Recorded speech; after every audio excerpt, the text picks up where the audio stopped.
position.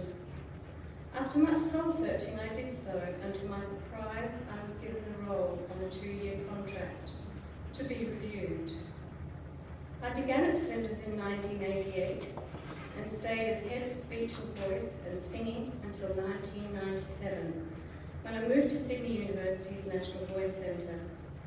My role at Flinders was then taken by one of my graduate students, now a PhD, until my return in 2005.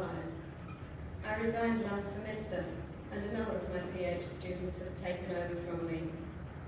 I realised when I started at Flinders that I would need to study, and I was fortunate to have Dr. Tomic as my external supervisor in a 4-year longitudinal cross-institutional study. I remember some of the research was so amazing that I rang Jo because I wanted her to hear about it. And in the meantime, I had put some chops on to grill for our dinner. The conversation went on and on and on, because she was excited too. And then I heard my husband roaring down the passage and yelling very loudly, "The house is on fire!" The griller had caught fire, and in fact part of the kitchen was burned down. The study did in fact end in my master's degree. I was very happy. Dr. Tomic works, I want to now read you a letter from Dr. Tomic. When I first met Jo in New York in the late 1980s, I knew that I had come across a force to be reckoned with in the then laryngology area of our speciality, ear, nose and throat, or otorhinolaryngology. To ear, nose and throat surgeons around the world, she brought a unique shared appreciation and understanding of voice through her determined, inquisitive and dogged approach. Science had at last arrived in the voice arena. Her continued interest in the subject is to be admired, not only for her lifetime ambition, but also for the worldwide stimulation she engendered and fostered, as was evident on her last trip to Adelaide, South Australia, some 8 years ago, despite failing health.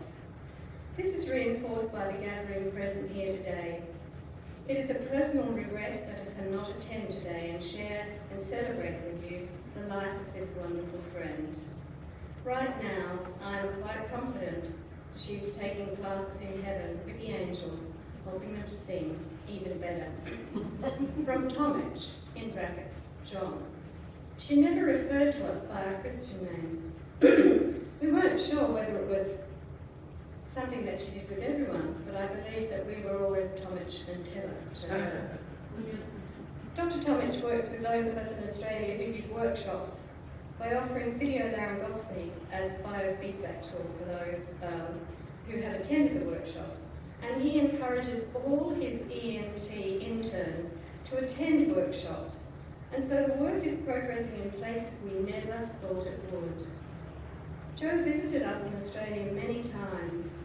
1988, 1990, 1991, 92, when we toured her around Australia from east to west and back again, except for Victoria.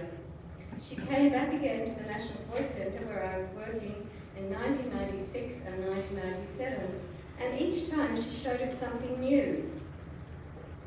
She was a great hit at the university in Sydney, and we sometimes call it Sydney, and we had a very large workshop which she taught indefatigably with some interns who she brought from the States, Julie Fortney being one of them.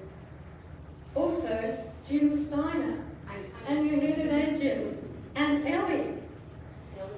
And I also was privileged to be asked to lead small groups at these workshops. In 1997, we eventually got Jo to Victoria, although it was touch and go.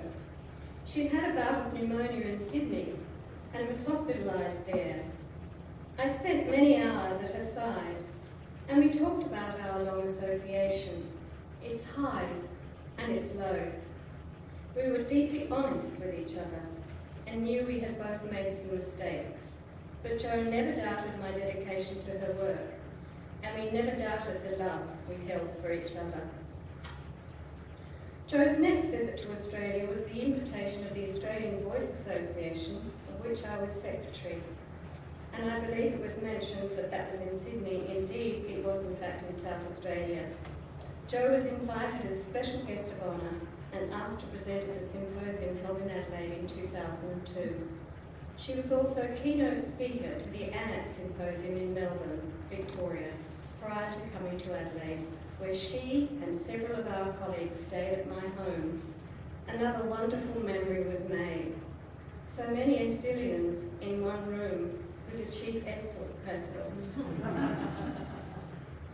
Jo also presided over a workshop at the Australian Broadcasting Corporation's Conference Centre, where she watched and evaluated 5 Estill teachers teach her work.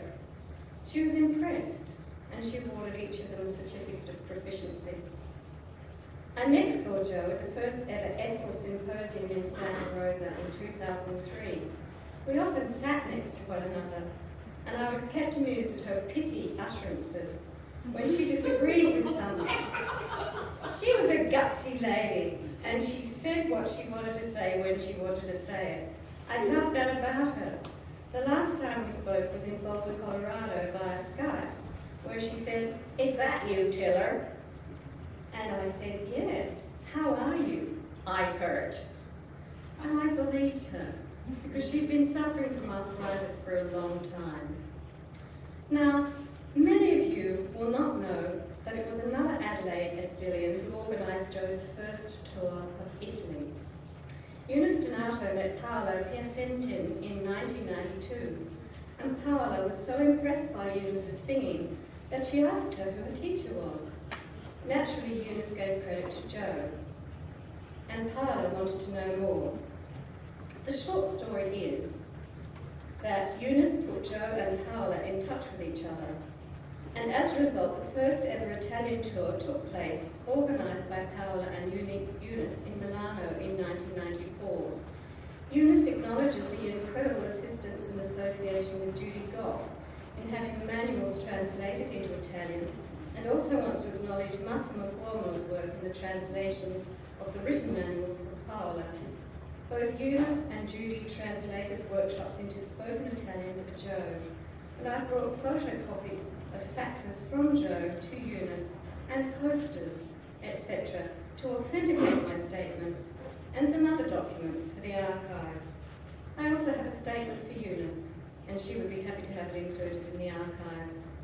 So as you can see, we Adelaide, South Australians, are very proud of the fact that we introduced Jo to Britain and to Italy.